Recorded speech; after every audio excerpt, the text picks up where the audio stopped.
Get that paper, told that Glock, that's how we live.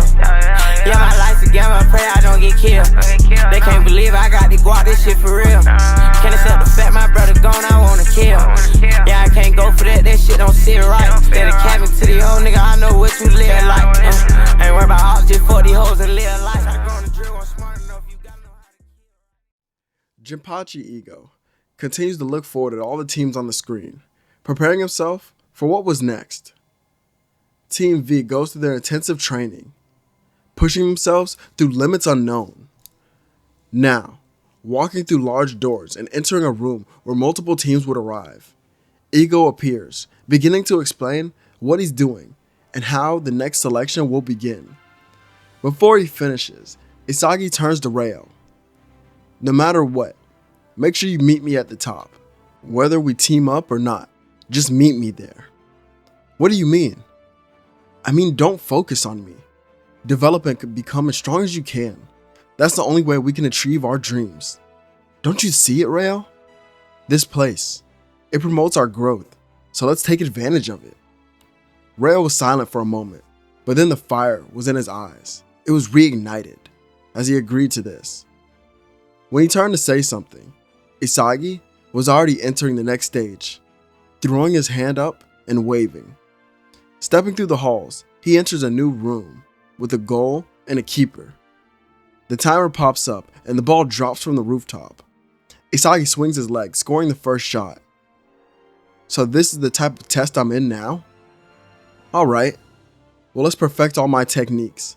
With every shot that I get, the pattern within his eyes would shift as we see puzzle pieces begin to float around him within his own mindscape. And then, a little bit later, we'd see Itoshi Rin sitting in a room as a couple minutes would go by and Yoichi Isagi enters, then Aryu behind him. These three would waste no time and team up and would wait on another team to challenge them. That team would of course be Kira, Bachira, and Kunigami. They agreed to a match and head to the field where Isagi stood with the ball right under his foot. Kira looked in front of him and now wondered what would happen. For some reason, this team in front of him, why do they feel so impossible to beat? But no, I won't lose to you again, Isagi. I've improved so much since the last time I faced you, so I'll show you now. Kira activates his Pathfinder vision, as these eyes allow him to predict each possible pathway that a player might take right in front of him, or on the other side. He's shown his own pathways that he could take. Kira dribbles forward, heading right at Isagi. There's no point to even avoid you, so I'll take you head on right here. Kira's eyes light up and he dribbles to the right and then chops to his left. Isagi stays with him. I'll shake you with this one. Kira spins with the ball, placing his arm out to block Isagi as he sends a pass to Bachira, who makes another pass to Kunigami, who would score the first goal of this match. The three celebrate, but Kira senses something was wrong. Each one of their opponents would stand there, seeing them not worried at all. It was uneasy to him. Isagi shrugged it all off. So, after all of that, that's what you three could accomplish? I don't know why you guys don't get the idea of this place yet. As Isagi continued, Rin set up the ball. This isn't a place to make friends and create teamwork. Rin then shoots the ball from the half field, scoring a goal that tied the game. This is for the people who want to become the world's best, and there can only be one who reigns at the top. After this declaration, Isagi and Rin go back and forth, trading goals on their opponents until victory. Kira couldn't believe it at all. Just how could they lose here? This doesn't make sense to him at all. Are these three just that far ahead of him? Isagi looks around. Then he decides to take Bachira with them. Come with me, so you can keep developing. They were the first team of four to make it to the next area, so they had some time on their hands. While they waited, Isagi continued training, thinking of Rayo. Since Rin wouldn't train with them, Isagi and Bachira actually trained a lot together. Bachira would develop so much while doing this. It was incredible. Just being around a player like Isagi, he had improved so much. Eventually, while training, they were then later confronted by another team of 4. Kira, Chigiri, Baru, and Tokimetsu arrived and then challenged them. Heading back onto the field, each team stood their ground. Isagi had the ball under his feet and looked on. Let's make this interesting. He dribbles ahead and runs right into Baru, but then turns on the king. Go ahead. Passing the ball off to Bachira. Kira looks confused. He passed to Bachira? But why? Bachira sees Kira coming in and then gets flashbacks to training with Isagi. This is where we see that the two of them, they were both on the field tired. Hey Bachira, come and try to get by me. The young striker jumps at the challenge, grabbing the ball, but getting demolished by Isagi. Bachira, that monster of yours that you told me about, use him to become strong. The only way for me to become the best is for me to have the best rivals that will push me beyond limits unimaginable by me right now. So, continue to become stronger. If you can make that a monster evolve with yourself to a new level, well, I don't even think I can predict what can happen. Isagi leaves the area as we will return to the present. Bachira does a rainbow flick over the head of Kira. Still, he was there and tries to recover. However, Bachira traps the ball, and as it comes down, he spins around him again. This is fun, right? I feel like I can go even further. Bachira takes off with a burst of speed, but was caught by Chigiri. Not this time. Bachira flicks the ball over the tackle, then performing stepovers around Tokimetsu, scoring the first goal that Ryu calls stylish and flashy. Kira looks back towards his friend, saying that this Bachira was a completely different person than he was used to. He's become so incredible while playing next to Isagi. Is that the type of player Isagi is? Can he truly make those around him that strong? Walking back over to Isagi, Bachira and him high five. Kira resets the game, but is defended by Isagi. Before he could use his Pathfinder vision, Isagi steals the ball. And before Baru comes in, Isagi performs a bicycle pass, sending it behind himself to no one other than Rin. This is where the prodigy sends it right into the net, saying he doesn't need the passes of Isagi to score. However, Isagi ignores this, and from a screen, Ego wondered what Isagi's motivation was here by not scoring himself. The match goes on, and it's back and forth with the final score coming out to 5-3. Isagi looks at them and tells Bachira to choose who they should team up with next. But before he could, Rin selected Kira. The team of 5 now move on to one final area. Jinpachi Ego appears on the screen, telling them that they've done well up until now, but they need to face an even greater challenge. Players around the world have come to face them, so how will they fare against a match with them? With the screen changing, Isagi begins to get excited. Leading up to this match, he couldn't even sleep. His excitement is what kept his mind wandering at night. And then, the day of the match would finally arrive. Walking over to the World 5 team, Isagi looked at them. I just have one question. I want to know what it takes to reach the level of a world-class player and be recognized around the world as the best striker. Each one of them could feel the intensity raging from him. Isagi listened to each of their answers, and then the match will begin.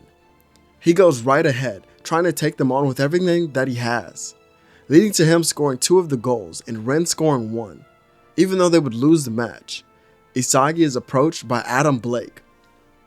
Yoichi Isagi, you're impressive. Keep growing and chasing that goal of yours. I want to face you myself on the pro level once you advance. Isagi nods, remembering every moment of this match and how he needs to proceed. At first, he thought he was so advanced. He thought the world of football had blessed him with so many gifts that he was some sort of, not prodigy, but a collector, almost someone in debt to the game of football. But he sees that there's so much more in store for him. To reach someone who's on the world-class level. That's his goal. He's chasing after the number 1 position. So to get that, he needs to keep improving. Now, we get into the arc right before the U20 match. Jinpachi Ego and his project are challenged by Japan. So now he must construct a team to face Japan's current one, breaking up the people who scored in the World 5 matches into teams. Well, they were team leaders for the next couple of matches. Rin and Isagi remain on the same team as leaders, and Ryo joins this group, with Isagi finally reuniting with his friend. The two catch up on their matches, with Ryo explaining how much more he's adapted with his passes and his dribbling. Not only that, he's beginning to understand the moves of others to a degree because of his unique attributes. Within each of these matches, Isagi and Rin's chemistry was on another level. Because they were just so dominant, it somehow worked well off of each other. And then, when Ryo and Isagi link back up, their chemistry was also insane, leading to both of these two being added to the starting lineup. As here, we can just use Nagi's spot for Ryo. With the final lineup being made, we now needed to arrive at the day of the match. Within the locker rooms, each player was suiting up in their jersey. As Isagi gets ready, he looks to him to see Ryo. Hey Isagi, I can feel it. Our dreams, they're even closer than ever before. Let's grab them. Let's grab a hold of them right now. Ryo turned with his awakened eyes and Isagi smiled. Both stand up and then begin heading to the hallway. Aiko is the one who noticed Isagi standing in the front. So you're the one leading the charge I've heard so much about. But you're also that kid, a prodigy from Japan, who appeared from nowhere but took a hold of junior high football. Not bad, kid, but here is where your story will change forever. I've never been one to listen to my own fate. My destiny's always been in the palm of my hands. Walking out onto this grand stage, Japan was excited for what was to come. Could this be what Japan needed to spark their new future in the world of football? Only time would tell. And from the kickoff, Isagi sends the ball back. And now, Ryo was taking on the defender and getting right around him to send the ball right back to Isagi.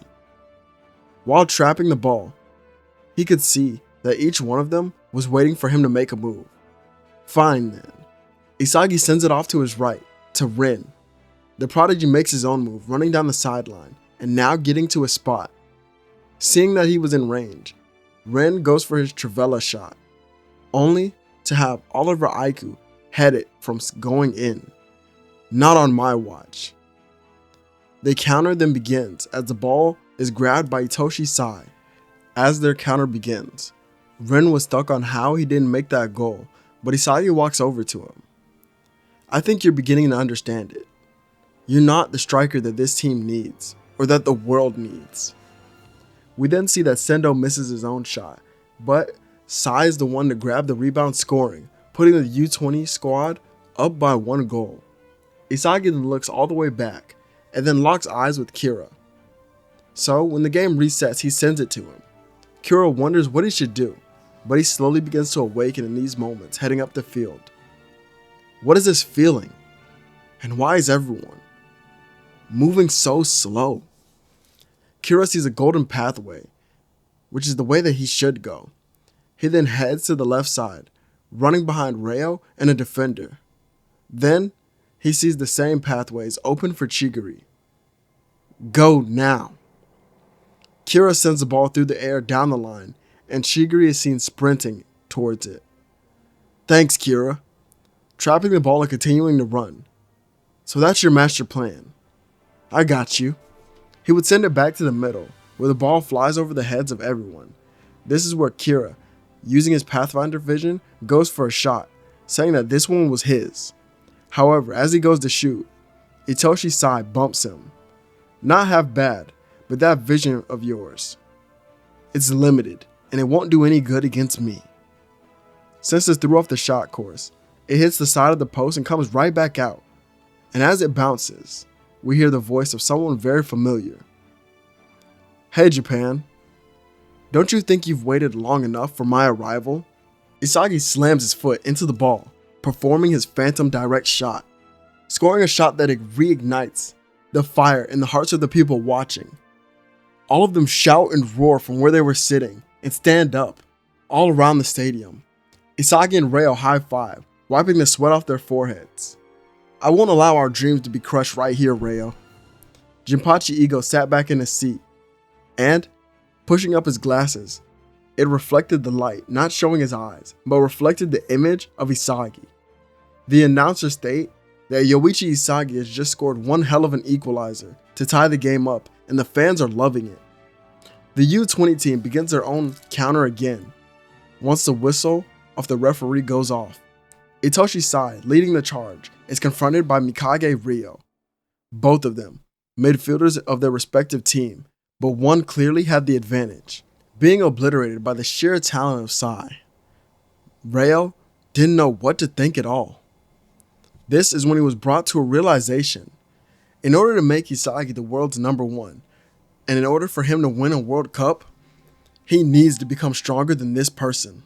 And the only way to truly do that was to evolve again within this match. So, as Itoshi Sai runs up the field, Ryo studied his movements from the background. Meanwhile, the U20 midfielder sends the ball to Sendo for a shot. He's wide open, but only for a split second, before Nico and Kira sandwich him, stealing the ball. Where the hell did you two come from? Each one of them had their visual ability active. Now another counter could begin. Kira takes it and sends it around Sendo to Bachira. And in this moment, from behind Sai, another player burst into play. Of course, it was Mikage Ryo, who locks eyes with Bachira, and as the defender comes into his way, the monster crushes him with quick dribbling and then passes it off to a teammate, which was Ryo. These two run up the sideline, making their move to create a whole new offense for their team. Bachira would have the ball in a perfect position, saying to himself, "Go ahead, you egoist." With a cross into the center, Isagi now has the ball locked on his eyes. But his own eyes remained unseen. A total of 3 defenders would appear in front of him, but he jukes all of them. None of them could even lay a hand on our striker. His moves were out of this world and flashy. Pulling back for a shot, only to have Oliver Aiku slide in the way, trying to get the ball. "Not so fast, kid. I can't let you score here again." As Aiku's cleats got close, the ball vanished, being lifted above them and being trapped by Isagi's own. A fake shot. But how did you? Aiku then looks on, getting a glimpse of what we would all see. Isagi's early awakening of metavision. He then takes one more step in, preparing something else, only to have Itoshi Sai also appear, blocking off and using his signature shoulder bash to try and knock off his rhythm. But as Isagi looks on, he smirks. This is when Itoshi Sai calls him simple and boring, only to have his entire world shaken by a left-footed direct shot that leads them into a lead going into halftime. Now with the U20 team losing, they have to resort to putting in Shido. So, when the game begins, Blue Lock's team is pretty surprised to see him in, especially Ego, who wasn't expecting this at all. Shido would call out Blue Lock, instantly linking up with Itoshi Sai to score a goal that tied the game in their favor. And with that, Isagi sends his next pass to Rin, the prodigy who hadn't done much up until this point. But here was his chance. Moving ahead, he began to awaken, but he confronts his elder brother, only to be shown that he's still beneath him. This is when Japan's very own prodigy initiates the counter after taking care of his younger brother, and now looks to take charge of this game. The pattern in his eyes reveals his own metavision as he now gets a direct pass mid-air to Shido. The striker watches it and performs his demon drive shot to take charge of this game on the grand stage. The crowd erupts, loving this player and these type of moments, and he was eating up the attention. Ego, seeing that Rin was struggling, decides to move some people around and subs in Baru to give them a spark on their offense. The next time Blue Lock's team goes into an offensive charge, it's led through Kira, who makes his own plans. Seeing his direct path to the goal, he makes it known that Blue Lock won't disappear here, and as he gets ready to put his plan in motion, the pathway that was revealed to him vanishes. What the? He then slowly begins falling, not knowing what happened. This is when Kira noticed that he was pushed over and had the ball ripped from him by no one other than the king, as he then saw a shot echo throughout the arena as a goal was scored. Baru runs over to the corner, greeting the fans and ripping his jersey as he jumps in excitement, being shirtless. What a goal to be scored as time was winding down. There was only enough time for one final goal to decide this match, so if someone wanted to make it happen, they had to do it now. Of course, Itoshi's side was the one who had the ball, but is slowed down by his younger brother in a demonic flow state. Having these two go back and forth, only to have Kira join in as well, causing more confusion. But it allowed Ren to just barely poke the ball loose, and with it bouncing into an open space, Mikage Ryo is the one to recover it. A silhouette of Sai appears around him as it morphs into Ryo himself, shocking everyone who was watching as a perfect pass is launched up into the field to an open Isagi who would never even turn back or even stop moving, meaning that he trusted Ryo that much for him to get him the ball in this very moment. Looking ahead with his own meta vision, he cooked the defensive line. The only real trouble was of course Aiku, but then he fakes him out with a trap into a new shot that he had been saving for a moment just like this. Introducing his twin vortex volley that slams into the back of the net. Isagi then erupts into the air, greeting the voices of Japan with excitement, as he was their hero in this match, and had the world even wondering what was to come next.